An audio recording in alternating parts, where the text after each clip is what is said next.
What is a woman? What is it? That's a stupid question, dude. That's a dumb question. What is a woman? It's not a trick question. What is a woman? Someone who identifies as a woman. You can't answer the question with the question. Yeah, define the woman without saying woman. It's a social role. You're in college, paying for an education. What is a woman? How about you talk to someone with media training? How about you talk to someone? You don't need media training. It's not a trick. Well, What is a woman? Someone who identifies as a woman. You can't answer the question with the... What are you talking about? It's the college kids of America going hundreds of thousands of dollars into debt who think it's a trick question when you ask them what a woman is. When you think you have kids? I'm not having kids. What you mean you're not having kids? I'm not having kids. That's what you was born here to do. No, I'm not. Why would you not want to have kids? Why would I? Well, I'm asking you. I want to have kids. I don't see any benefit. For giving somebody life? You have a kid and your life becomes about the kid. I want my life to be about me. Oh, you selfish. That's okay. All right. Well, I think you can say at least Amani Wortham is honest. She's admitting to the fact that she is selfish and she wants her life to be about her. Now, if you look at the comments under this post, people are applauding her. They're saying, yay, absolutely, good for you. And by the way, I don't want to say to some woman who is this selfish, is admittedly selfish, that she should have children, even though obviously I believe the gentleman is right. I believe that having children is our divine purpose as women. I don't think there's anything that you can get from life that is not going to bring you more satisfaction and completion than having a child. Every fucking woman or person with a uterus in this country that would now have to be forced to give birth as a friend. Men can actually and categorically ruin your life. So we're sitting down saying, yes, and a good man can still be bad for you. It is so easy to assume that when we say that men can ruin women's lives, we are only talking about toxic men who disrespect women, when that is not true. Good men who have different expectations for relationships than you do, who have morals and values that don't align with yours, who want to live a certain lifestyle that you are not interested in. Those men are also a danger to your life. Which brings me to my next point, which is that having this mindset that all men are trash while still being open to the idea of being in a relationship in the future is doing a disservice to yourself. Because when you meet a man who is a decent human being, it is going to be that much harder to figure out whether you two are actually compatible or if you are just not used to a man treating you with bare minimum respect. And when you add that onto a scarcity mindset, this idea that you need to choose the option in front of you because you do not believe that there is going to be a better fit coming your way, it is not shocking that there are people who are in unhappy relationships despite believing that they chose a good person. Because two things can be true at once. Someone can be a kind, decent human being and still not be the right fit for you. Which is why it is so important to de-center men. Because when you are in this mindset where you are living a life and making a life that is fulfilling for you, you are not going to allow anyone to be your partner because you are going to be comfortable leaving that spot open for the right person instead of just anyone. Your life, your goals, your future are way too important for you to put at permanent risk because you based a decision off of temporary panic and pressure.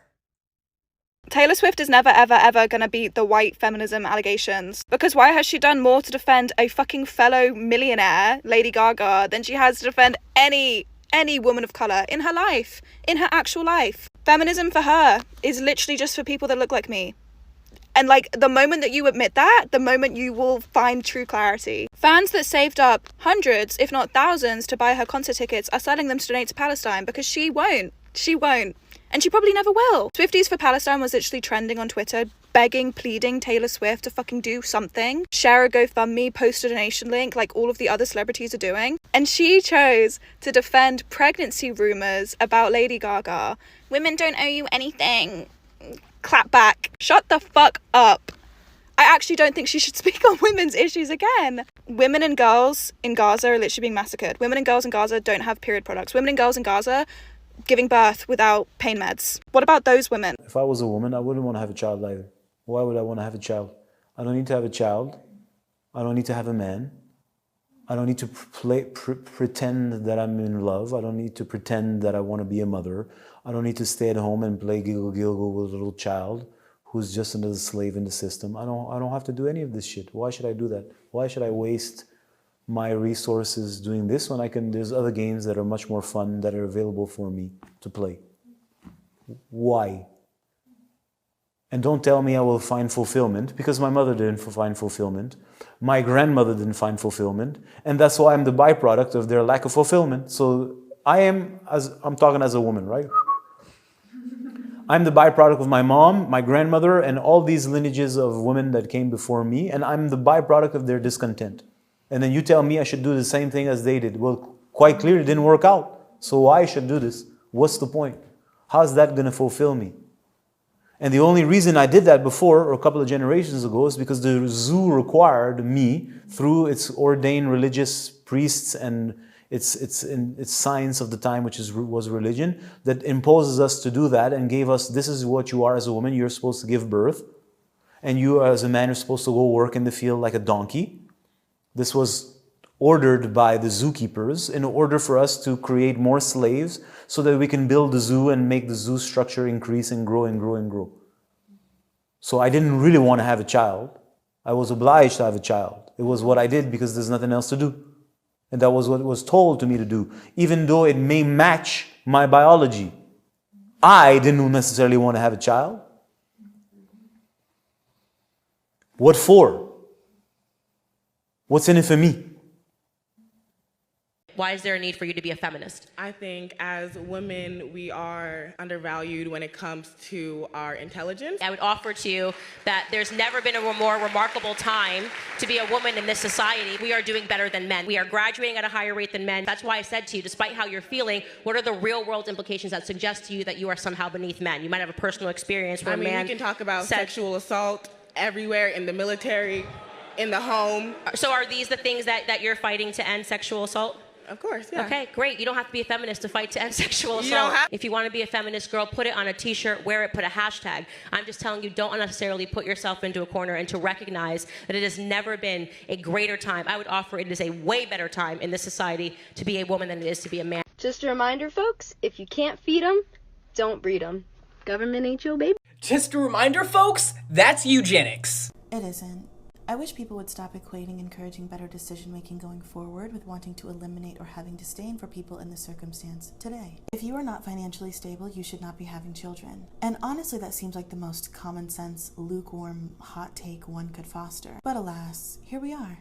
It isn't about deserving a family. The word deserving shouldn't even be used. We're talking about bringing a life into the world. And if we do want to use the word deserving, use it in the context of, do you think children deserve to wonder where their next meal is going to come from? To wonder if their lights will be turned on. To wonder if they'll have clothes that fit. To wonder if they'll be able to participate in leisurely activities that all kids should experience, like school field trips and vacations and new toys. I also want to add, you by no means need to be rich to be financially stable. A two-parent household of 9-to-5ers can be financially secure. And again, this isn't to say you can't have a good childhood if you're poor. This isn't to say if you currently have kids and you aren't financially stable, you're a bad person. It's simply saying you have the ability to choose if you're going to make a baby. Don't do so unless you're able to care for it. Yeah, I'm Angela. No, I don't shake hands with women for religious reasons. Yeah, for religious reasons. In that case, I don't think I can speak to you anymore. Why?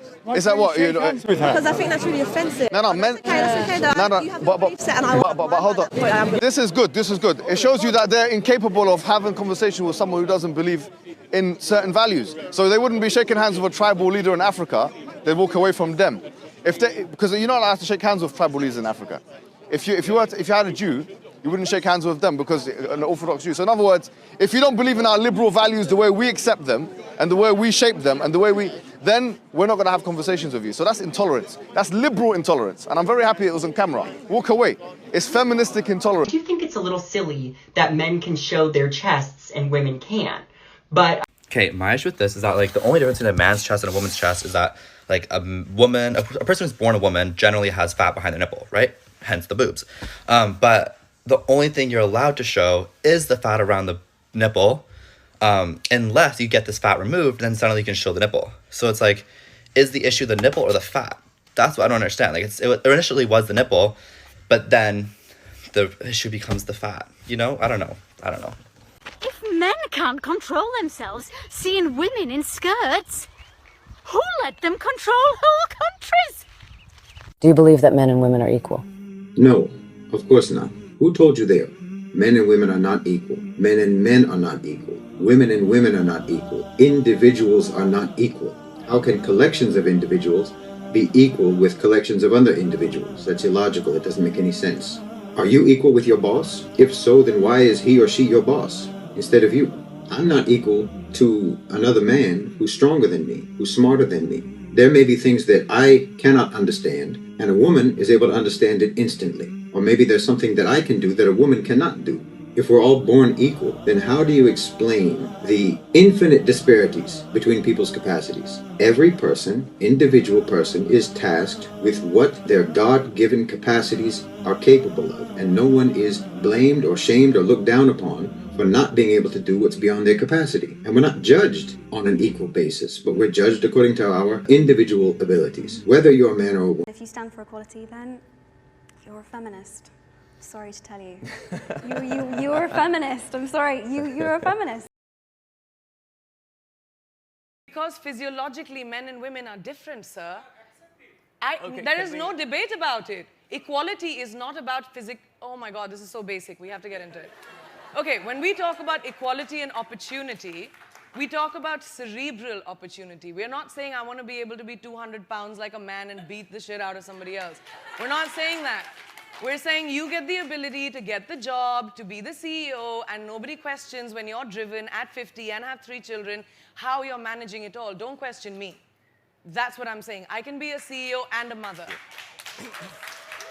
This is a fundamental and complete misunderstanding of what feminism is. Feminism is about equality and it's about choice. It's about a woman being able to say, I'm going to wear a dress, or I don't want to wear a dress, or I want this kind of future, or I don't want that kind of future. And it's about the ability to choose. It really boils down to choice. There's so many misconceptions and misunderstandings about what that is.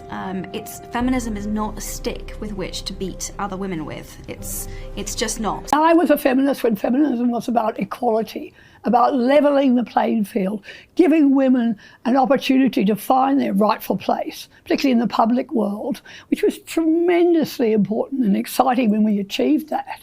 But what feminism today, to me, is all about advantaging women at the expense of men. And it's become very much caught up in the demonisation of males, presenting them always at a disadvantage. And I don't want to have any part of that. I was writing recently about boys' education, which is something I've written about for many decades. And I came across an article I wrote 40 years ago where we just started to notice how badly boys were doing vis-a-vis girls. I mean, we'd had 10 years of programs trying to help girls do better in the schools, which was fantastic. And a lot of girls who had been held back by traditional assumptions about, girls not speaking up and girls not doing well in maths were now beginning to shine, which was a fantastic thing. But what was becoming very obvious is there were also a lot of boys falling behind and not achieving their potential. We have really very much feminist ideology infiltrating all our education systems, systematic programs to continue to advantage girls, and no one taking any notice of the fact that boys are falling out in huge numbers.